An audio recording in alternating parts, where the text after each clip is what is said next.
ओम शांति। उनके नेत्रों से प्रकाश छलकते देखो।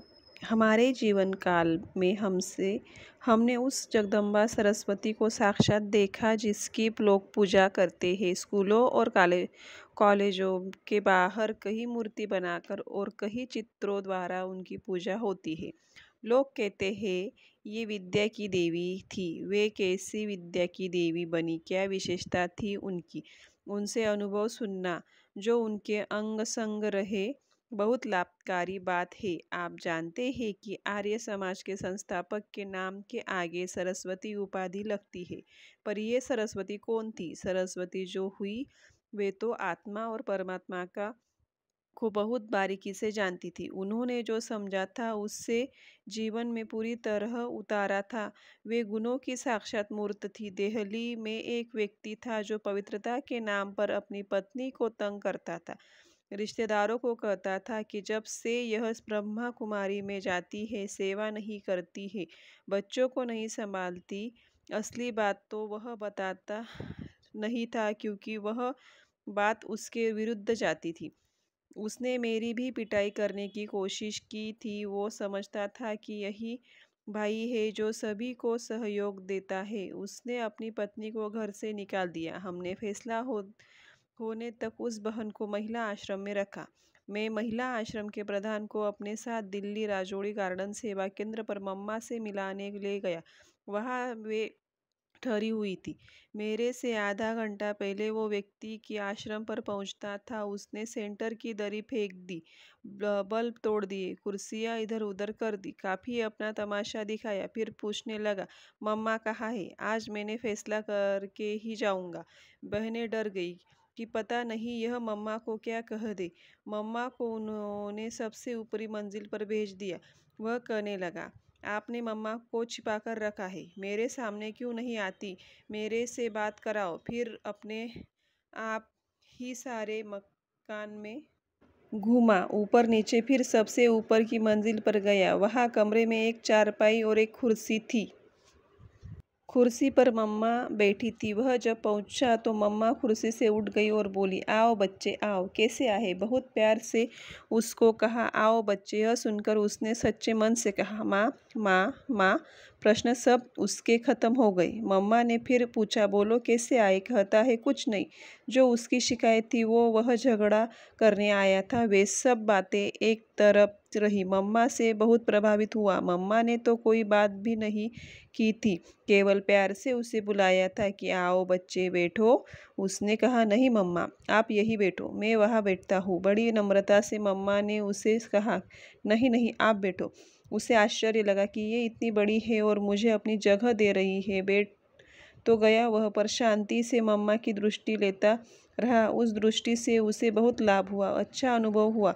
वापस लौटकर लोगों को बताने लगा कि मम्मा इतनी बहुत महान है। वह मम्मा का कायल हो गया। मम्मा की तरफ से कोई गुस्सा नहीं किया गया, झगड़ा नहीं किया गया, यह भी नहीं कहा गया कि क्यों आए, तुम कौन है, तुम्हारे साथ किसी से इज्जत क्यों नहीं मिली, क्या यह कोई सभ्यता है? कुछ नहीं कहा। मम्मा का प्यार दुलार व्यक्तित्व इतना प्रभावशाली था कि वह बाबा की शिक्षाओं को प्रत्यक्ष करने में आदर्श नमूना थी।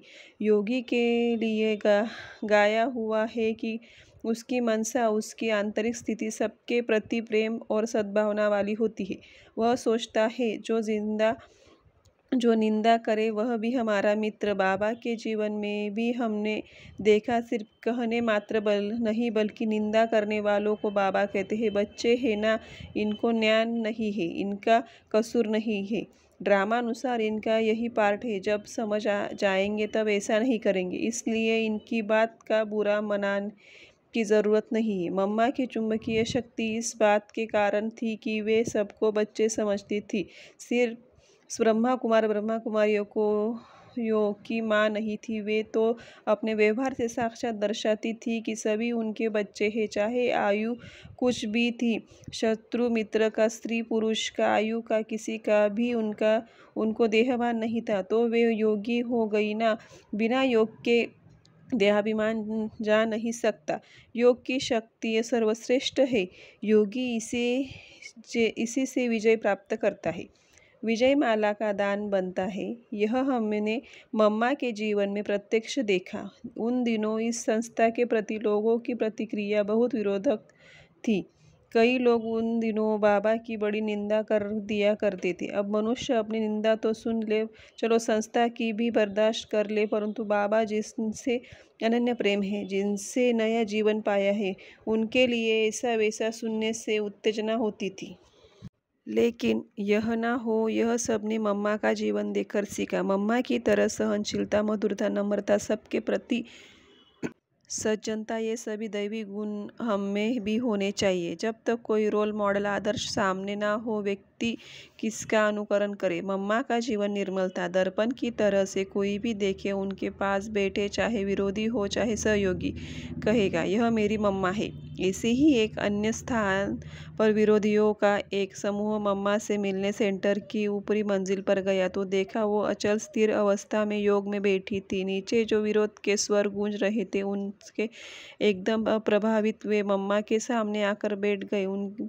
उनमें से किसी को कुछ अलौकिक अनुभव हुए। जब कोई ठीक स्थिति में बैठता है तो बाबा भी मदद करते हैं। थोड़ी देर बैठने पर उन्हें अनुभव हुआ कि मम्मा ने के नेत्रों से बहुत नूर निकल रहा है, जैसे टॉर्च की रोशनी किसी पर फेंकी जा रही हो। जब वे नेत्रों की तरफ देखते थे तो उनको लगता था कि वह प्रकाश ही प्रकाश है। उनके मन से आवाज़ निकली, यह साधना की शक्ति है, वरना तो कोई महिला ऐसी स्थिति में या तो डर जाएगी या उठ खड़ी होगी या झगड़ा करेगी या जोर से चिल्लाएगी, पर ये तो एकदम शांत है। शांति की शक्ति से मम्मा ने उनको एकदम शांत कर दिया। उस समय उन्हें शांति की शक्ति की ज़रूरत थी, क्योंकि वे अशांत आत्माएं थीं। उन निर्बल आत्माओं को बल मिला। उनको लगा कि यह स्थान आवाज़ से ऊपर की दुनिया का है, यहाँ हमें आवाज़ नहीं करनी चाहिए। उन्होंने सोचा, कौन है इस दुनिया में जो इतनी देर तक एक ही आसन पर बैठा रहे, पर इन्होंने तो शरीर, मन और नेत्र सभी को साध लिया। ये महान आत्मा है।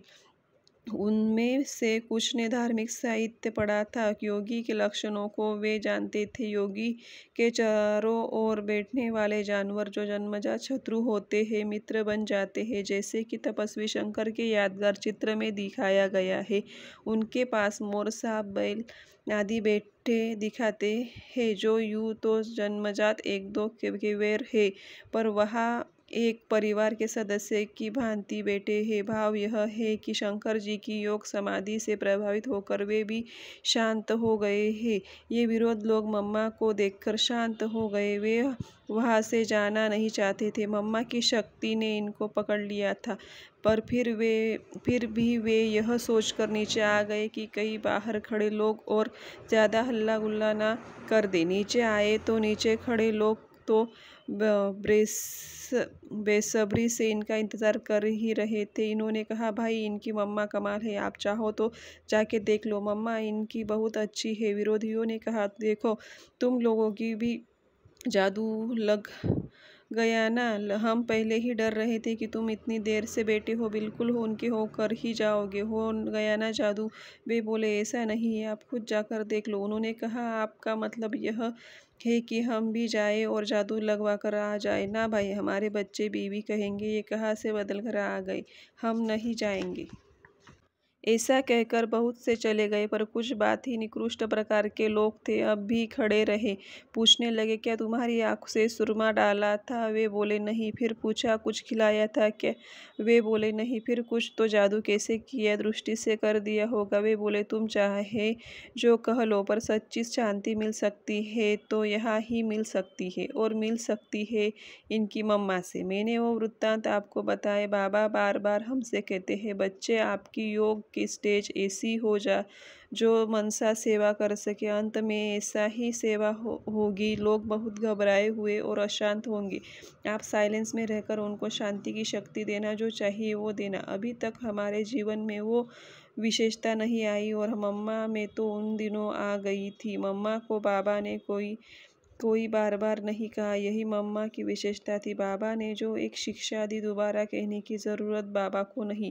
जी बाबा कहकर मम्मा ने उसको अपने जीवन में लाया। इसको कहते हैं पुरुषार्थ। मम्मा वाणी में भी कहती थी, जब आप कहते हो मैं पुरुषार्थी हूँ, तो इसका अर्थ आप यह लेते हो कि हमारे में कमी कमजोरियाँ है हमसे भूले हो जाती है, परंतु सच्चे अर्थों में पुरुषार्थ का अर्थ है एक बार बात समझ ली तो दोबारा समझने की ज़रूरत ना रहे। हम संस्कार बदलना चाहते हैं पर बदलते नहीं, पर मम्मा ने तुरंत संस्कार बदल लिए, इसलिए आगे चली गई।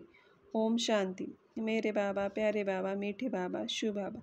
अगर आपको वीडियो अच्छा लगे तो प्लीज़ लाइक, शेयर, कमेंट और सब्सक्राइब करना ना भूलेगा। ओम शांति।